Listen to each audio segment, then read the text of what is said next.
Hi, so now we have the Ledger CTO, and then his name is Charles. He's gonna go over some really technical questions, and then he's gonna answer those questions. First question I have, and then a lot of my audience have, is that what separates Ledger from other cold storage companies? Because in the past couple of years, more and more different cold storage companies come out. A lot of them are from Asia. For me personally, I always use Ledger. I've been using Ledger for years. But then the reason I use it was because Ledger is always like the safest name out there. Like when people talk about Ledger, like security is always number one. But then from technical perspective, I want you to let our audience know, like maybe explain to a little bit, like why is Ledger different than other cold storage brands? Yeah, sure. First of all, what is important in crypto is really self-custody. I think when you are in crypto, owning your value, owning your coin is what makes crypto relevant. If you don't self-custody, why crypto at the end? So first of all, self-custody is really important. This is the core value of crypto. And second, when you are doing self-custody, you have to store your keys within somewhere secure, because if an attacker gets an access to your secret, it will make a transaction, and then that's it. There is no way for you to revert the transaction. There is no bank, no third party to cancel, revert the transaction. So that's why security is really important. And in security, for wallet, there is this cold storage, as you say, or I prefer saying hardware wallet at the end. And this hardware wallet category is the best that you can do. Because if you compare to software wallet, that means your keys are on your mobile phone, on your computer. That means if there is a malware on your phone or computer, it will be able to drain your wallet. So any hardware wallet will be better than most of the software wallets. So this would be the first thing. And then within the hardware wallet category, I think Ledger is the best for various reasons. The first one is security, as you said. And the second one is UX, user experience. When it comes to security, this is really the DNA of Ledger. We are a security company, I would say. And what we have built is a secure platform based on smart card technology. The smart card technology is the one that you can find in your banking card, in your passport. And we are using this dedicated circuit, and we have built our own operating system within this secure element, this smart card technology. And our operating system is in charge of implementing the cryptography, generating your secret, and finally, you have a secure display on the device so that you can verify what kind of transaction you are about to sign. So these are the three properties that we are implementing: generating your secret within an enclave, implementing the cryptography within this enclave so that the secret don't have to leave the enclave. And finally, as a user, you have a trusted display so that you can understand what kind of transaction you are about to sign. And if you compare this with the rest of the hardware wallet space, we are the only one using secure element, implementing the cryptography within the secure element, and having a strong link between this secure element and the trusted display. So I think this would be the main difference. But also you have the UX. We have worked a lot in improving the UX, making sure that the user can easily understand how it works, and removing a lot of friction that you can have. Because software wallets are good for UX because you don't have an additional device and everything can be simple because it's an app, but they are not secure. What we are doing is security, and then from this security point, we try to improve the user experience, and this is what we did with Ledger Stacks and Ledger Flex. Awesome. Okay, the second part of the question might be a little bit more sensitive because we're going to talk about Ledger recovery, and then I'm sure like most our audience know that when we announce the product, there's a lot of feedbacks, a lot of negative feedbacks, and then a lot of FUD about it. Like I did my research and then I understand how it works, so it didn't really bother me. But then for most cold storage or like hard wallet users, they were afraid that maybe Ledger have our seed phrase or like something in the back. They're hiding somewhere in the back.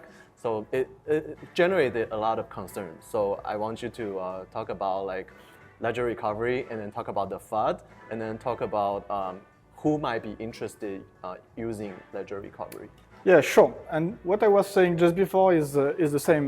What we are providing for our users is really security, but we also want to improve the user experience. And when you start with wallets in general, with hardware wallets in particular, you start with generating your secret, and you have these 24 words, and then you have to create a backup of these 24 words. And when you think about it, this is some friction. When I explained to my mother there's 24 words, she's like, what do I do with these 24 words? Where should I store them? And if I lose them, I lose my crypto. So for newcomers, it can be a little bit difficult to manage. And this is what we wanted to do. We wanted to improve the UX, provide our users with a new option for creating a backup of their 24 words. And this is really what Ledger Recover is. This is a paid service, so it's completely optional. And if you want to use it, during your onboarding, you will create an account to different providers. And as a user, you will prove you are yourself. So you will give your identity document, and you will go through identity verification process with different partners, and these partners will identify you as you, and then from your device, your seed phrase will be split into 3 different shards, and these shards will be securely sent to 3 different partners. And with 1 shard, you have absolutely no information. And this is what you do during the backup process. And if ever one day you have lost your 24 words, or you have lost your device, and then you want to recover access to your account and to your coins, what you will do is to go on your account, do again this identity verification process with your identity card, and then these shards will be sent to your device, which will recombine the seed phrase from the shards. And then you recover access to your account. So this is really what it is. You are still completely in self-custody. You are the only one in control with your coin. If ever you want to send Bitcoin to interact with some smart contract and so on, you are the only one able to do that. The different partners that are storing the shards, they are storing them securely in HSM, hardware security module, so everything is perfectly secure. And even if they wanted to access to the seed, they can't, because they only have shards, and 1 shard is no information. You need at least 2 shards to recombine them, and that's why we are using different partners that are in different jurisdictions. And the reason why it created some FUD, I think that was a little bit not undeserved. And the reason why is we wanted to launch it with a big announcement and so on. And in order to be ready for the big announcement, what we did is a firmware upgrade. And in the release note of the firmware upgrade that was mentioned, there is this Ledger Recover feature. And this is how the internet, this is how the ecosystem learned about Ledger Recover. Just a few lines in the release note, and the crypto Twitter started to speculate about what is this service, is this a new backdoor, and so on. And I think this is really why the reason why it created some this FUD and so on. But after that, we spent some time explaining why it was not a big deal and how it works and so on. And everything settled quite quickly, but that was quite intense. I have to admit, that was quite intense. But now I think everyone understood that it's an optional service. It's a paid service, by the way. It's intended to probably newcomers. On my side, I'm quite comfortable with my setup. I won't explain my setup because this is my OPSEC, and it's well suited for me. But everyone has his own setup to create a backup. And Ledger Recover is one of the options that could be used for having a backup. But at the end, creating a backup using it regularly in order to make sure it still works and so on is something really important. And Ledger Recover is one of those options. And maybe one thing that was quite new for some newcomers in the ecosystem is the fact that at the end, when you are using a wallet, when you are using Ledger wallet in particular, but any wallet, you have to trust a little bit your provider. Exactly. And this is something that was not completely clear for users. But at the end, if you think like the wallet manufacturer is the attacker, you're doomed, because that we could implement any kind of backdoor anywhere. I mean, when you are using Ledger, you are trusting Ledger a little bit. We are trying to minimize this trust to make sure that our users can verify everything, and we are open sourcing our code, we are doing external security audit and so on. But at the end, there will be still this component of trust. When you are using a wallet, you have to trust a little bit your wallet provider. Exactly, that's why I chose Ledger, because you guys have the best track record. Yeah, trust is something that you have to deserve, and Ledger is 10 years old. In crypto, it's forever. And we are trying hard to deserve this trust, and we always try to improve our security level, raise the bar for security for us, but also for the ecosystem. We are really a security company, and crypto and blockchain is a wonderful use case for our technology. Right. The third question is Ledger exchange, or I would say like Ledger swap. Mm-hmm. Like you can basically do like trades on Ledger. However, there's one issue. It's just the transaction fees a lot higher than exchanges.